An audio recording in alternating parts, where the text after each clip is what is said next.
Welcome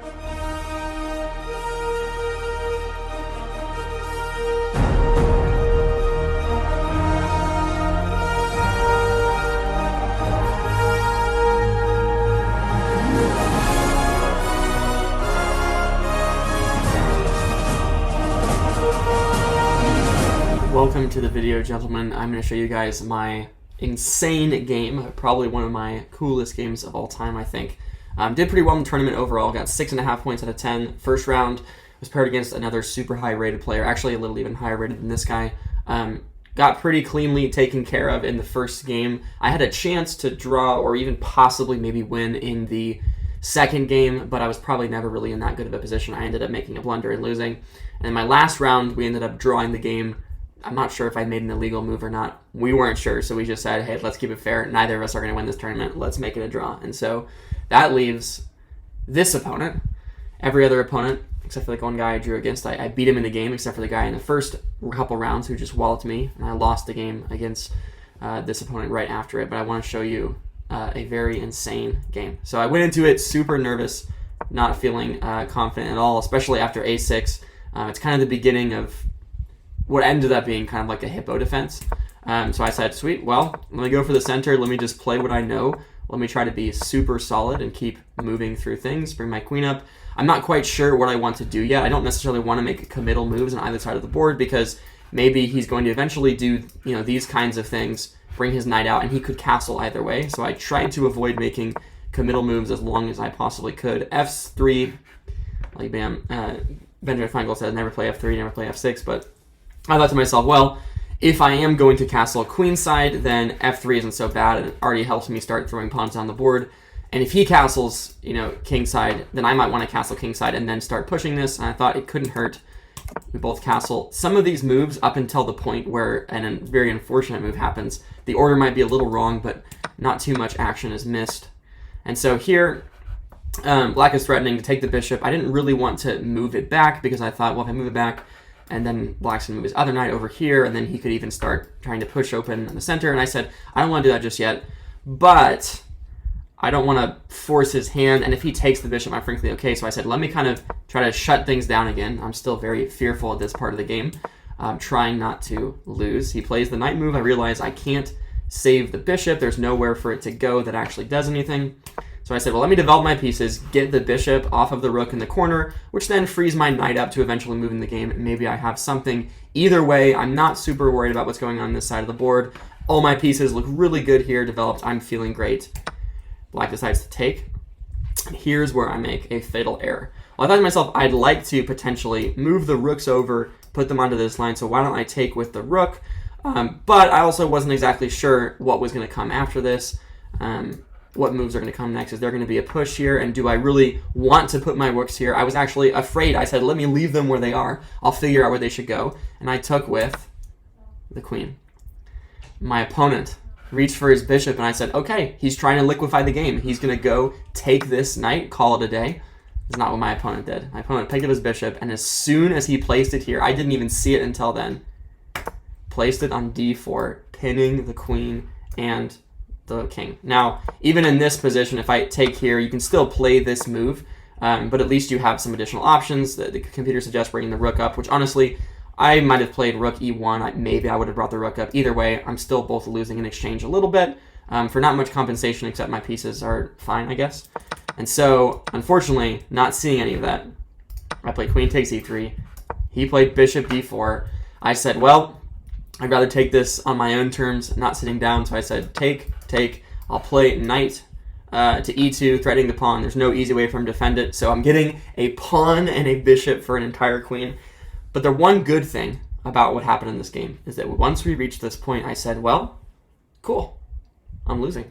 I don't have anything to worry about. I have nothing to fear. I have nothing to prove. And so I actually got to calm down just a tiny bit at this point of the game, which ended up being exactly what needed to happen. So he moves the king up. I take the pawn here, and this is where I know, at least from this point on, all the moves should be accurate. So he plays the move up, and what I begin seeing here is there is something going on with this e6 square. I don't know what it is. I don't know what pieces should go there, It doesn't even work right now at the given moment. I know potentially I can win a rook for 2 knights and a pawn. That's not a very good exchange, for instance, even though the engine actually thinks this is okay for me right now. I'm still losing. In this position, I end up winning a rook and a pawn for 2 knights, but this simply will not do. If the queen is equivalent to 2 rooks, then I'm simply down a piece here.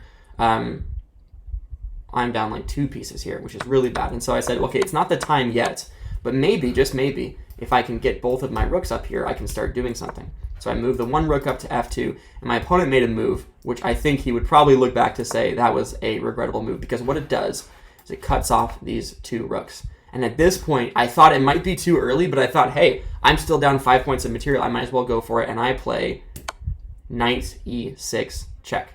Now, what the engine suggests, although this seems a little crazy to me, it says you should take here. Once the knight takes back with check, it says you should actually sacrifice the queen for the knight, because if you take this rook, well, then my queen runs to safety. And if you take the queen, rook takes rook, king takes rook. And now I've got 2 pieces. Maybe I do have more pawns at the moment, but they are sucky pawns. This pawn's going to fall, and black is simply just up a knight here, and I'm going to lose. And so my opponent didn't play that move. He played a move because he thought, well, surely I'm not going to lose this, and I want to keep things connected. So he plays king back to g8, which allows me to take the rook. King takes rook, and then I move my rook over, e1 to f1, threatening a deadly battery. Now, there's only so many options.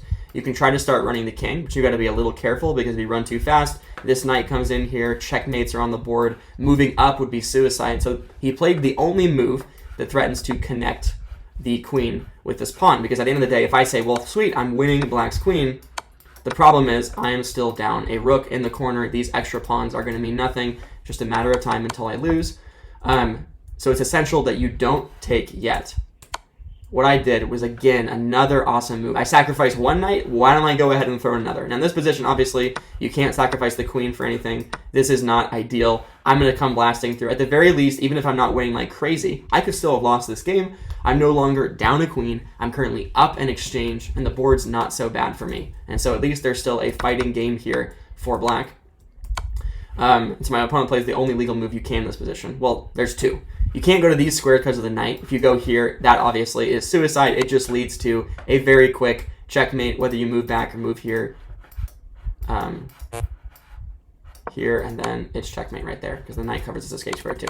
So obviously you can't do that, so your only real choice is king e7. Now, at this point, or king e8, I thought to myself, well, I still can't take here, because at the end of all this, I don't have any cool knight forks where I can potentially hope to hold on to a piece and escape.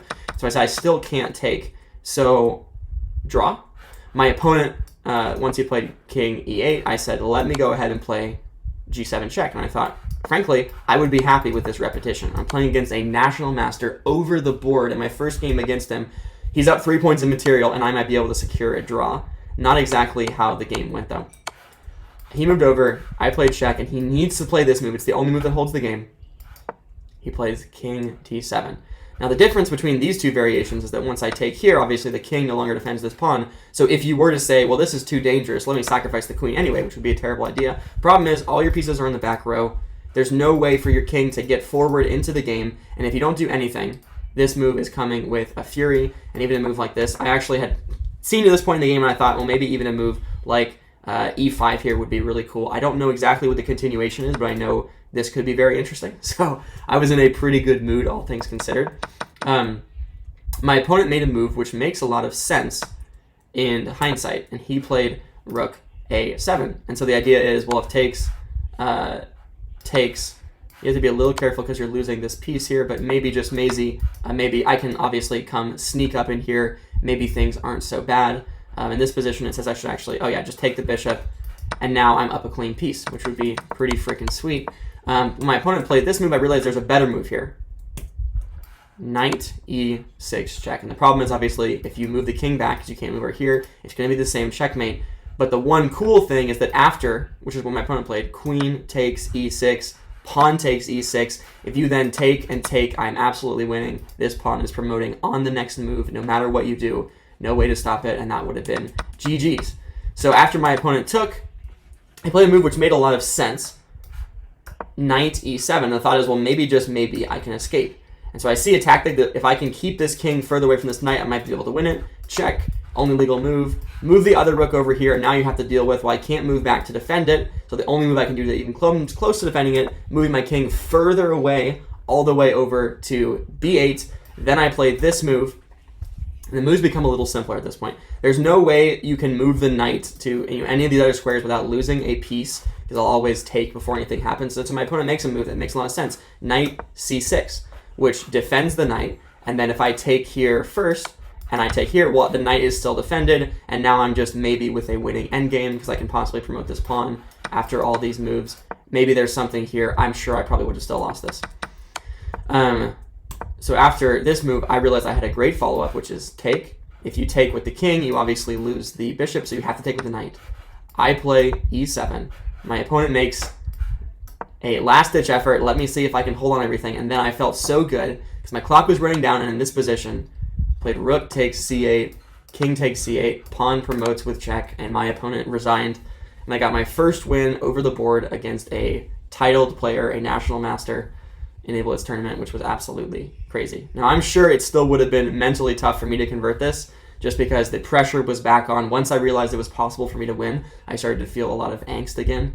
I ended up making an illegal move in my second game against him, even though I was doing really well in that game too. This is the game where I beat a national master, and it went from the depths of despair all the way back here in this position where he slammed that bishop onto the board, and I realized, well, there goes my chances of winning, and I clawed my way back from -6 points of material, massively losing position, down a queen, all the way to a crazy tactical combination that involved throwing my knights on the e6 square, even though you could take them at any point, one after another. And the game goes on in crazy, fashionable style. Just force moves one after another, followed by rook sacrifice, king, queen promotion, and that is my game. Hope you guys enjoyed it. It was absolutely insane to play.